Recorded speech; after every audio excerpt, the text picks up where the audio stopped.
A gente começa a edição de hoje falando sobre os cortes no PAC, o Programa de Aceleração do Crescimento do Governo Federal. O Ministério de Planejamento e Orçamentos divulgou os ministérios atingidos pela contenção de gastos. E a pasta dos transportes foi uma das mais impactadas. Uma semana depois de anunciar que faria cortes no orçamento, o governo federal divulgou as pastas que vão sofrer a contenção de 15 bilhões de reais. E sobrou para quase todo mundo. Apenas o Ministério do Meio Ambiente ficou longe do facão. As pastas mais atingidas foram de saúde, cidades, transportes e educação. Ao todo, o novo PAC, o Programa de Aceleração do Crescimento, teve cortes de 4 bilhões e meio de reais.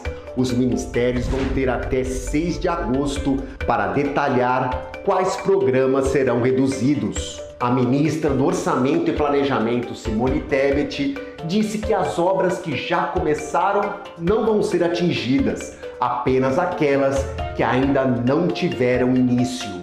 Na hora que tiver que cortar, nós vamos reestruturar alguns programas, né? Nós temos que fazer reformas estruturantes para poder ter para aquilo que mais precisa, onde mais precisa. Eu sou professora, educação, saúde. Então, assim, o PAC está preservado, ainda que a gente tenha que fazer cortes temporários, contingenciamento ou bloqueios em obras de infraestrutura, a gente faz naquelas que não iniciaram e que não iniciariam agora, para que a gente possa, depois de 2 meses, porque a cada 2 meses a gente faz essa revisão, repor de outra forma. Carro-chefe da gestão petista, o PAC prevê investimentos de mais de 1,5 trilhão de reais.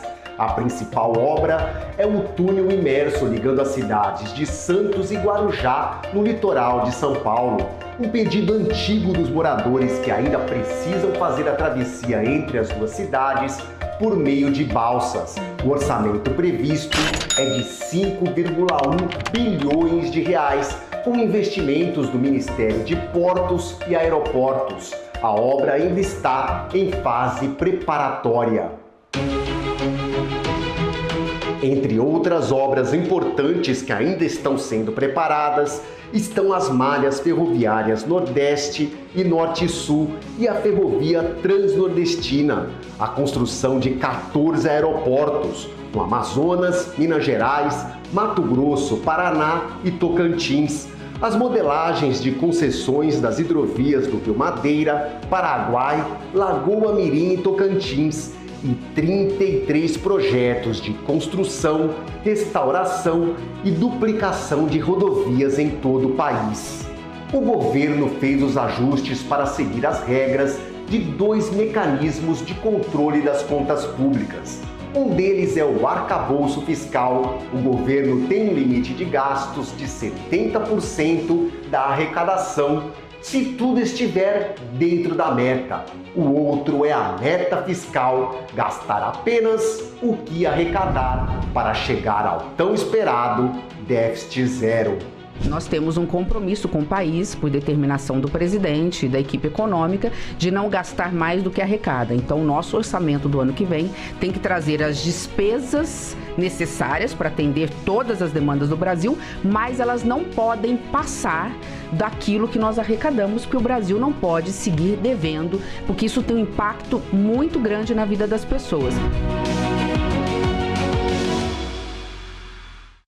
Esse é o segundo congelamento desse ano. Em março, o governo havia bloqueado 2,9 bilhões de reais de 13 ministérios. As pastas das cidades, transportes e da defesa foram as mais atingidas, mas os ministérios da saúde e educação haviam sido poupados. Nesse novo corte, as pastas de igualdade racial, mulheres e de pesca foram as mais afetadas na forma proporcional.